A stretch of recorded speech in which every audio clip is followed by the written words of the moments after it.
राम सिंह जी ने 30 साल हो गया। 30 साल को मतलब एक आदमी की आधी उम्र गुजर जाए और ईब भी पे अपन सुनिया बार बार का कोई मास्टर या कोई कर्मचारी कोई एक्सीडेंट हो जाए अटैक हो जाए तो छोरो पे अनुकंपा पर लगे और यो राउर जिनते जी अनुकंपा पर लाना चाहो। देखो तो कितनी बड़ी बात है।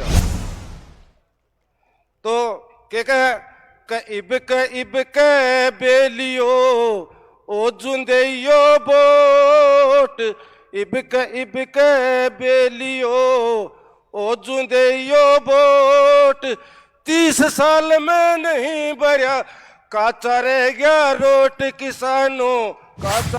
नौजवान साथियों, प्यारे बच्चों, मातृशक्ति माताओं बहनों, आप सबको मेरा प्रणाम, वंदन, अभिनंदन। जन सैलाब को देख कर हो गया मन विभोर।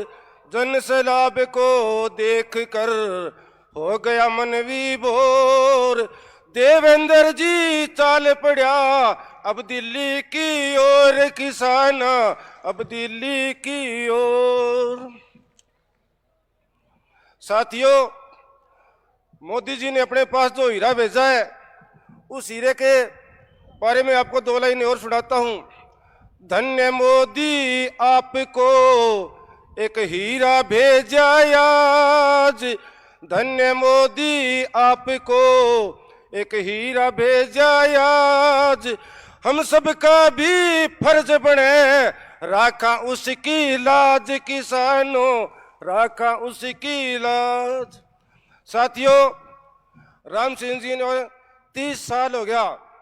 30 साल को मतलब एक आदमी की आधी उम्र गुजर जाए और ईब भी पे अपन सुनिया बार बार का कोई मास्टर या कोई कर्मचारी कोई एक्सीडेंट हो जाए अटैक हो जाए तो छोरो पे अनुकंपा पर लगे और यो राउर जिनते जी अनुकंपा पर लाना चाहो। देखो तो कितनी बड़ी बात है यार।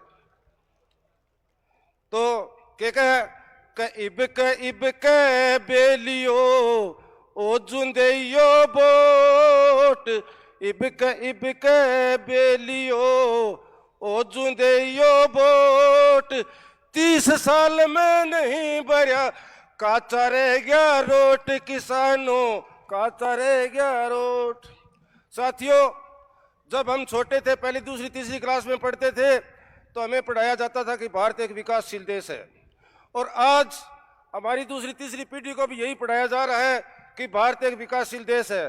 किसी माई के लाल प्रधानमंत्री ने यह हिम्मत नहीं की कि 15, 20, 30 साल के अंदर भारत को एक विकसित राष्ट्र बनाएंगे। मैं धन्यवाद करना चाहता हूं यशस्वी प्रधानमंत्री नरेंद्र जी मोदी का कि जिन्होंने ये बीड़ा उठाया है, ये संकल्प लिया है, ये उद्घोष किया है कि 2047 तक भारत को विकसित राष्ट्र बनाएंगे। हमें विकसित राष्ट्र के मायने को समझने की कोशिश करें तो विकसित राष्ट्र उसे कहते हैं जिसका सकल घरेलू उत्पाद सबसे ज्यादा हो। इसका दूसरा मानक है कि जिसको अर्थव्यवस्था औद्योगिक धंधों पर टिकी हुई हो उसको एक विकसित राष्ट्र कहते हैं। लेकिन हमें हमारे मोदी जी ने इस देश का चहुमुखी विकास करके एक विकसित राष्ट्र बनाना है जिसमें आर्थिक तंगी के कारण कोई भी बच्चा शिक्षा से वंचित न रह सके। एक ऐसा भारत जहां स्वास्थ्य सेवाएं सुचारू रूप से काम करती हो। एक ऐसा भारत जहां गरीबी और अशिक्षा जड़ से खत्म हो जाए। एक ऐसा भारत जहां कृषि उद्योग को अन्य उद्योग धंधों के साथ जोड़ करके कृषि उद्योग को बढ़ाया जा सके।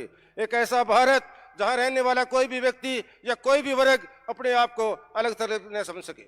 इसलिए इसका मूल रूप है शिक्षा।